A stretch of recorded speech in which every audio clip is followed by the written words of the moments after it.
do first is here, we talked about this, and one of the misconceptions about mesh goggles is that they can't always take a shot. One of the tests that we recommend you do is if you have someone that shoots up to your maximum velocity limits, which is to be about 550 feet per second, we recommend you set them up, take a shot at point blank range, and watch for damage. So what we're going to do, we're going to take a quick break here. We're going to set up, get the camera set up on an angle, and we're going to actually take a shot at these and show you how they hold up. So now we're going to do a goggle test. What we have done is we've taken Mosin's mesh goggles, attached it to a Halloween bucket. Looks pretty good. Spider-Man painted green with goggles. We'll see how well Spider-Man holds up. But first, before we do this, we're going to ask everyone in here to put the goggles on. Angle it more this way. This way? Yeah, so it's like straight on. All right. Now, no doubt when he hits us, this is going to go flying, and we're going to have to pick this up. So, let's come over here. Ready? Okay, ready? Let's goggles on. We are go. 3, 2, 1. And that was a shot. Now let's take a look at these. Take it off very carefully. So let me put my hand under for any possible debris that people talk about. Nothing.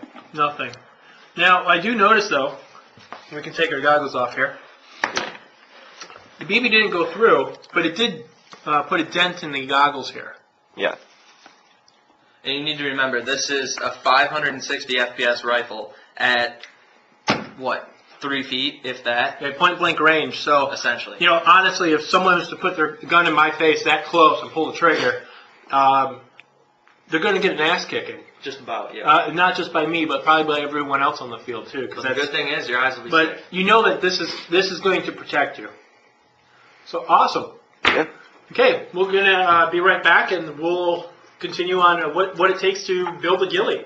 Yep. All right, we're back, and now we're going to talk about ghille suits. This is probably the best part of being a sniper, is you get to wear something that makes you look like a bush. Yep. So, and/or Bigfoot. What we've done here is now, Oakey and Mosin, tell us a little bit about yours. Did you make it? Did you buy it? What did you add to it? Give us the story about it.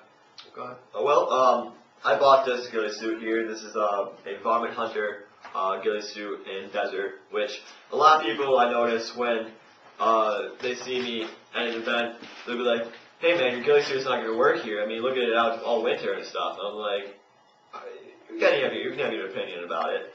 I mean, I know how it works. I mean, I've had it for a little bit. I mean, you have to know your gear and whatnot before you even go out. It's not like I'm going to buy, it'd be like me buying a white ghille suit and going out into the green wilderness, or whatever you want to call it.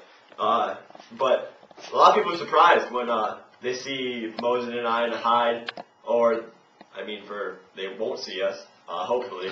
But they'll see us pop up, and they'll be like, "Whoa, dude!" They even see it there, and then they'll look around, and the environment's doesn't even seem like it'll match us. But that's part of being an airsoft sniper, is that you need to learn fieldcraft. And without fieldcraft, you really are useless, because you can't just go out and buy $100 and some ghille suit, crawl suit, and go out there and just expect to noobs, or whatever you want to do. Yeah, and one thing I want to point out here is when you're looking at ghille suits, if you look at the 3 different ghille suits here, these are 2 store-boughts. This is just my headpiece that I've actually made, and what I did is I just took some web netting, and this little green piece here was to actually go over my head and keep the jute out of my hair, but also for me to find the top of my head.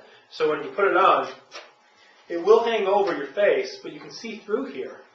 Yeah. And, it gives you kind of like the dreadlocks and long hair type deal. And you want if you're talking to a lot of real world operators, you'll ask them about, like, well, how should my veil fall through my face? And they'll tell you, you want to have it feel like it's in the way.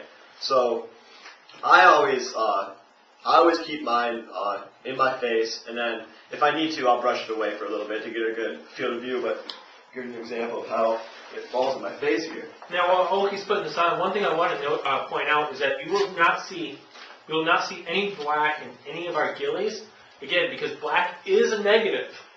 It will make you stand out. So you want to stay away from that. And if you look at most of our suits here, again, the primary color is more of a light tan, and you can put some shades in. I have some little shades of green, but mostly tan in mine, and I have some darker browns in here as well.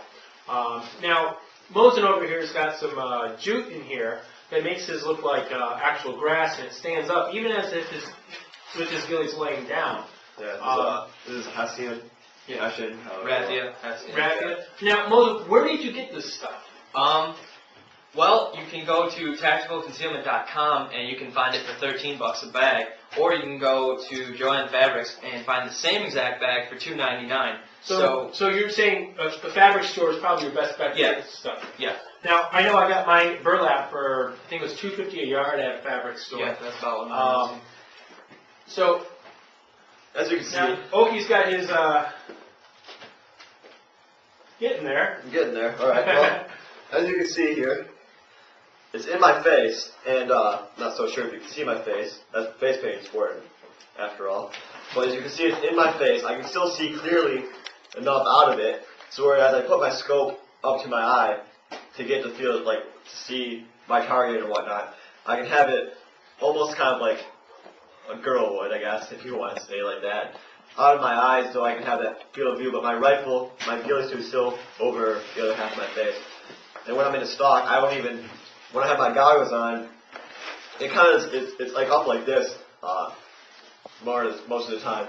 So I can still see through clearly, and it's not really that big of a problem. I know Mosin cut a little bit of his away right here, so he would have a better field of view. And that's one thing that you kind of have to, learn is when you have a veil on, you have to kind of get used to your surroundings a bit, because in a normal role, you'll either wear like a hat, like an operator's hat, or maybe a helmet, like a replica helmet, and those things don't really muffle anything, your sound or anything. So with a sniper veil, you really have to get used to your surroundings, because you really don't. You have maybe like I don't even know, like a 30-degree like angle of what you can see. So you really have to like pay attention.